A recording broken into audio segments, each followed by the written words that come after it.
Yo. So, State of the Culture is on a second, maybe third season, I guess it's supposed to be. I guess you call it that.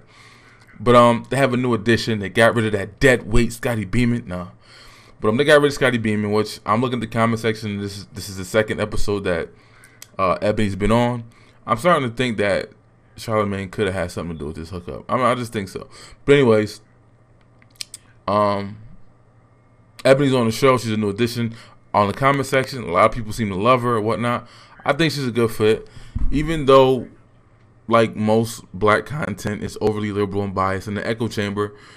That's standard. I do think Ebony is a good addition to the show because even when I saw her on the Breakfast Club when they finally brought her up, you know, if you listen to her speak versus Angela Rye, you hear a lot more information, not necessarily how you feel, but how things really work and how big things really are. And I think that black spaces, even if you're going to be on some liberty fuckity fuck shit, you should have that. You should have people who are going to talk to you about the facts and cases and not, you know, get your emotions involved and all logic and reason thrown out the window.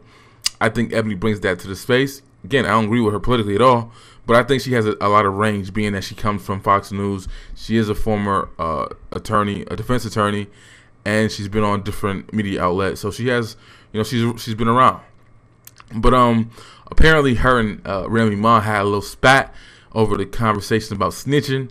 They were talking about the Kashi situation, and Ebony, being a person who has defended snitches and made these same deals that Tekashi is doing, but of course Ebony broke it down. She would not do it in public, and if her client did what Tekashi is doing, it would have been private, not public.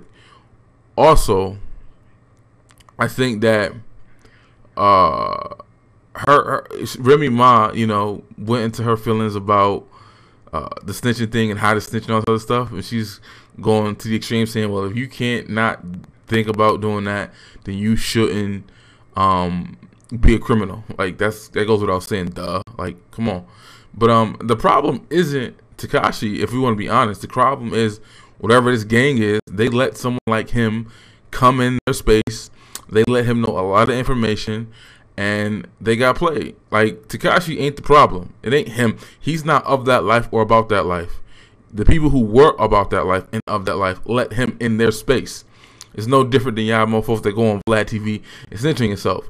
Y'all go to him. He don't go to y'all. Y'all open your mouth and y'all snitching yourselves. But yeah, like, no real organization would let somebody like that in. Even if they were funding them, they still gonna have them at bay, and they're not gonna know. There's gonna be plausible deniability. You're not gonna know everything. You're not gonna know these things. And that was brought up on the show. But I don't know what y'all think about this new show. A member, Eboni K Williams. She's definitely an upgrade from Scotty Beeman. No shade to her. I think she's doing things with Duce Pelusa and all that, and she's doing stuff with Rory from the Button podcast. I don't know.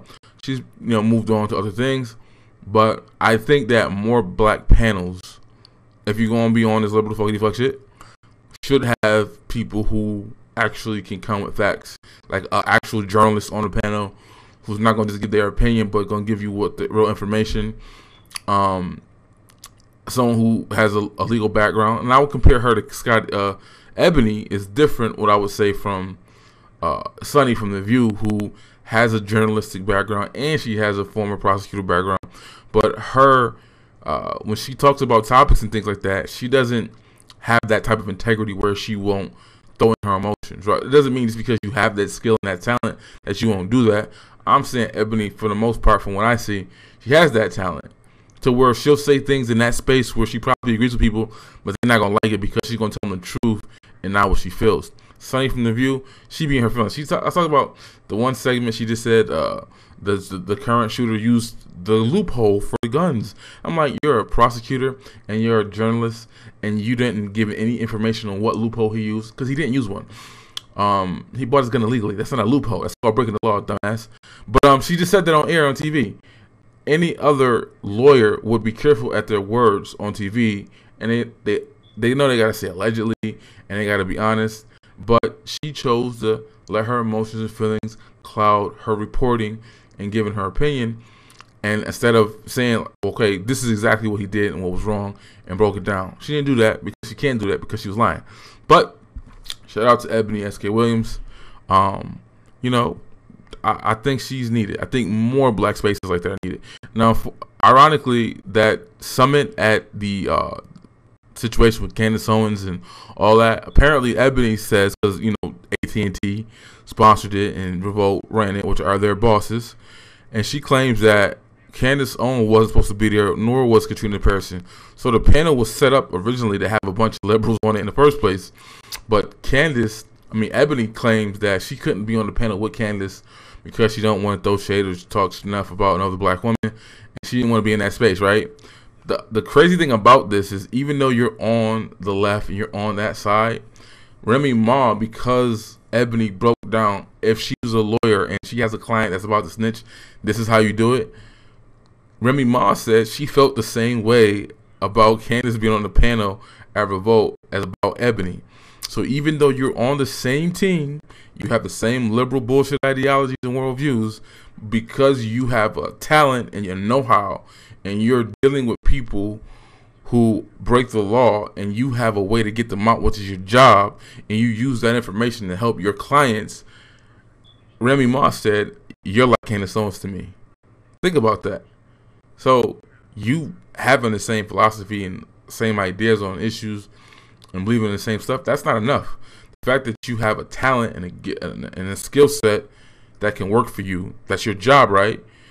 She got more mad at Eboni for telling her clients how to snitch than she's mad at the people who were engaging in criminal activity. Kidnapping, robbing, murdering, shooting people. Like, we want to defend their honor, but God forbid the lawyer who wants to defend their client, whatever. I don't know. That was just weird to me. That, even when the Democrats are left to eat their own a lot, but even when you are on their team, when you come with some logic and reason and not your feelings and emotion, they'll dismiss you too. Eboni pushed back a little bit, saying, "Yo, you can't call me Candace Owens," and I'm gonna tell you why. And she did do justice in that, but that just was weird. Remy Ma was in her feelings over the snitching situation. Eboni, and they kind of had to switch gears and go to a different topic because, Remy got all in her feelings, and that's like the first time I really seen her do that. Like, she never did that to Scottie Beam when they didn't agree. So that's weird. But maybe because Remy went to jail for 8 years for shooting her own friend. It is what it is. That's my thoughts. What y'all think about Eboni on this panel, though? And what y'all think about the idea of having more people who don't just have the entertainers and the people who don't know what the fuck they're talking about, but actually have somebody with some legal experience in there too, so they can throw in like, "Nah, you're wrong. This is what really happens.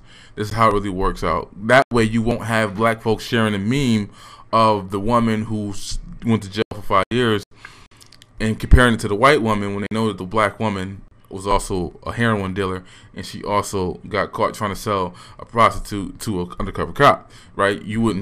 She would be there as a legal person to say, "Well, I did the research, this is the information," and you can't compare the two cases. But, that video I did that video and it has thumbs down, so apparently people feel some type of way about the facts. I'm out.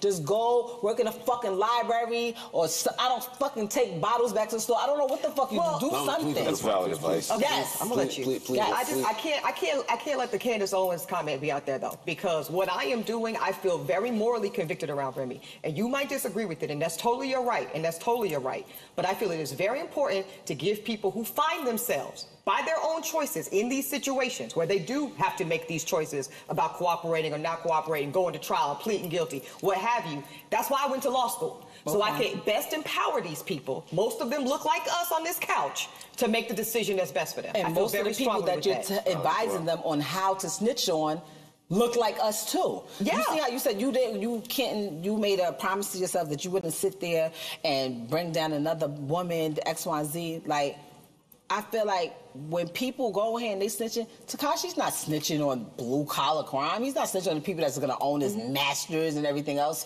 for the rest of his fucking life, whether he's in jail or dead or anything else, and his daughter's not going to get it. He's not snitching on them. He's snitching on the people that look like us, that come from where we come from, so that he can get out, and so that they can go to jail. And that's just that. And I can never sit there and condone that, like, that period. Like, okay, yeah, what makes his life and his freedom and his family more important than Shadi or any of the other people that he's telling on. Everybody relax. That's kind of the gray area that I'm getting from the debate that y'all are having now, Rem. I stand with you in your point of Shadi, Mel Murder, all these niggas, these are black brothers that look like us. I get that. So you're